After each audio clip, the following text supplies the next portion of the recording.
तामुलपुर जौसिन फरायसालिनि नब्लाङाव साननैनि हाबाफारिजों खुंजानाय तामुलपुर जिल्ला ट्राइबेल संघनि ब्रैथि बोसोरसालि जथुम्माया दिनै जोबथा सान। बे जथुम्माजों लोब्बा लाखिनानै दिनै गेवलां मेलखौ खुंनाय जायो। बे गेवलां मेलखौ सामलायो तामुलपुर जिल्ला ट्राइबेल संघनि गोदानै सायख'जानाय आफादगिरि गजेन नार्जारी बिथाङा। गेवलां मेलखौ बेखेवनानै होयो तामुलपुर विधानसभानि बारग' एमएलए सन्दीप बसुमतारी बिथाङा। गाहाय आलासि महरै बाहागो लायो बिटिआरनि गाहाय मावफुं सोद्रोमा प्रमद बर', जर'खा आलासि महरै बाहागो लायो ट्राइबेल संघनि गाहाय नेहाथारि आदित्य खांख्लारी, माननि आलासि महरै बाहागो लायो 22 नं विधानसभा बियाबनि एमएलए जलेन दैमारी आरो ट्राइबेल माहारिनि फरायसा आफादफोरा बाहागो लायो। ट्राइबेलफोरानो धंस जाजोबखागोन। आहम, मरान, मटक, राजबंशी माने टी ट्राइबफोरा सुतियाफोरा जुदि मोनद' हारिया सेटल ट्राइब स्टेटास जुदि मोनोब्ला जोंनि एक्जिस्टिं एबरिजिनेल लेब माने सन्स अफ दि सइल ट्राइबेलफोरा टटेलि एक्सट्रामिनेट जागोन, डेस्ट्रय जाजोबगोन। एडुकेसनेलि, पलिटिकेलि, ससियेलि गासैथिंबो इक'नमिकेलि जों फोजोबजास्रांगोन, एकदम जोबखागोन। आरो जोंथ' एडमिसनखौनो मोननाय नङा। मेडिकेल कलेजाव जोंनि डाक्टर जानो हानाय नङा जोंनि गथ'फ्रा, इन्जिनियारिंआव सिट मोननाय नङागोन। मोजां मोजां कलेज इउनिभारसिटिफोराव जोंनि जाफोर रिजार्भ सिट सब सेजोबनानै लागोन बिसोरो।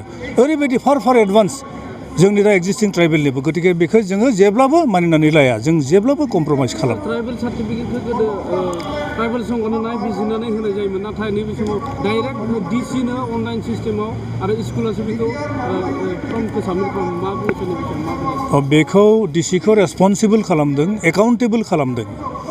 आगोल ट्राइबेल संघआ होयोमोन।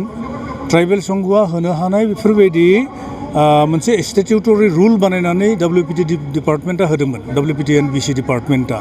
नाथाय दानि गभर्नमेन्टआ डिसिखौ माने सल्लि माने अथराइज खालामदों आरो बेनि अर्थआनो जाबाय बिथांमोनखौ एकाउन्टेबल खालामदों। डिसि उइल बि रेसपन्सिबल। जुदि फेक सार्टिफिकेट जुदि इस्यु खालामो, डिसि उइल बि माने रेसपन्सिबल, सल्लि रेसपन्सिबल जागोन बियो।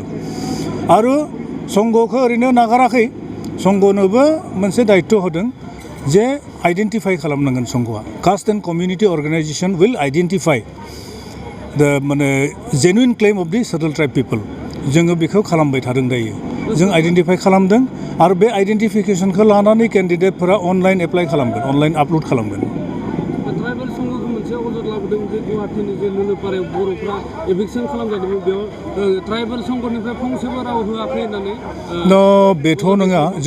आं गावआनो थांदों। नालापारायावथ' आं गावआनो थांदों।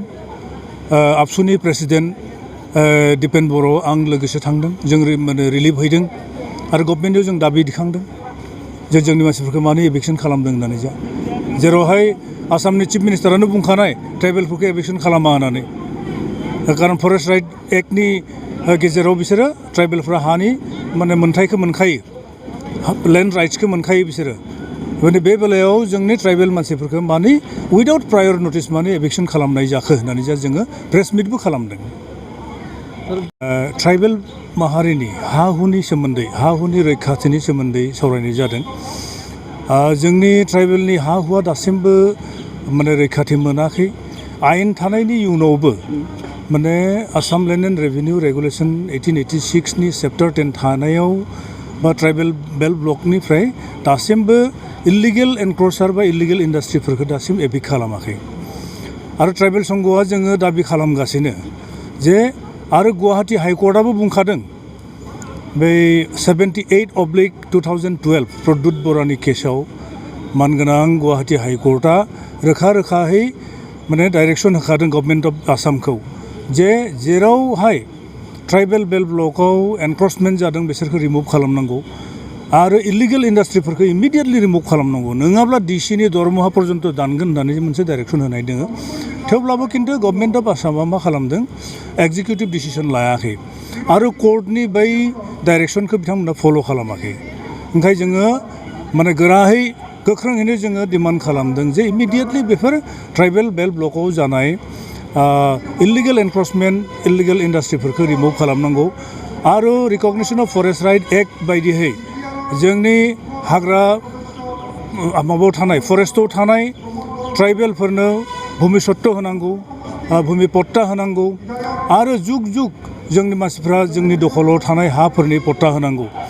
बे होननानै जा जोङो सरकारनो दाबि खालामबोबाय थादों आरो रिसेन्टलि गभर्नमेन्ट अफ आसामाव मोनसे एनाउन्समेन्ट होदों जे आसाम लेन्ड पलिसि 2019 थाब्लाबो गोदानहै ट्राइबेलनि हानि रैखाथिनि थाखाय गोदान मोनसे land policy tribal land policy दिहुनगोन होननानै जे बुंदों बिथाङा इन्ट्रडिउस खालामगोन होननानै बुंदों बेथ' माने गोजोन बाथ्रा बियो जोङो साबायखर होदों गभर्नमेन्ट अफ आसामखौ जे जाहाथे गोख्रैनो अक्ट'बरनि बिथोरावनो जाहाथे आसाम ट्राइबेल पलिसि माने लेन्ड पलिसि फर ट्राइबेल गोदानहै जाहाथे बिथाङा खुंफुङो आरो बेखौ जाहाथे इमप्लिमेन्ट खालामो ट्राइबेलनि मेइन प्रब्लेमानो जाबाय हानि आरो हानि बे रैखाथिनि थाखायनो ट्राइबेल संघआ नांबोगासिनो आरो नांलांबाय थागोन 6 शिडिउल अट'नमियाव जा डिसिनि जेबो खामानियानो गैखाया हयथ' मनिटरिं माबाफोर अथराइज खालामनो हानाय मनिटर खालामनो हानाय जे डिसिया बबेफोर स्किम जुदि डेभेलपमेन्टेल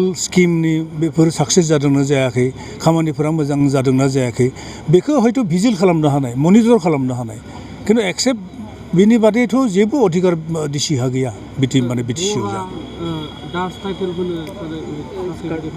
सार्टिफिकेट नङा खायफाया जोंनिया सनवालफोरा बरा दास सयकिया बरुवा हाजरिकारबो लिरो आरो सरनियाफोराबो दास डेका लिरो पाटगिरि लिरो मदायफ्राबो लिरो गतिके उपाधिया गेदेरख्रं नङा माने बै हारि माने जोंनि हारिनि नंगौना नङा सेटल ट्राइब नंगौना बेसो माने थार बाथ्रा बेसो मुल बाथ्रा आरो मा उपाधिया आं जेनेबा खाख्लारि खाय आंखौ सिनायबाय खिन्थु आखौ जोंनि बर'आवबो जुदि उजिर लिरनाय दोङो खिन्थु बे एकदम बर'खा बिनोथ' होथारनांगोनथ' बर'नो दा सनवालफोरा मालाय क्लेन सिस्टेम आगोलनिफ्रायनो हाजरिका लिरो बरा लिरो सयकिया लिरो खिन्थु कमन सारनेम बिसोरनिया जाहैबाय जेनेरेल कमिउनिटिनि मानसिफ्राबो बरा सयकिया दास ओरैजाय लिरो ओंखाय आइडेन्टिफिकेसनाव एसे गोब्राब जायो आरो मा आरो आइडेन्टिफिकेसनखौ बेनि थाखायनो ट्राइबेल संघनो होनाय जादों जों नायबिजिरनानैसो आइडेन्टिफाइ खालामगोन पलिसि प्लेन्स ट्राइबआव जा प्लेन्स ट्राइबेलनो 10% रिजार्भेसन होनांगौ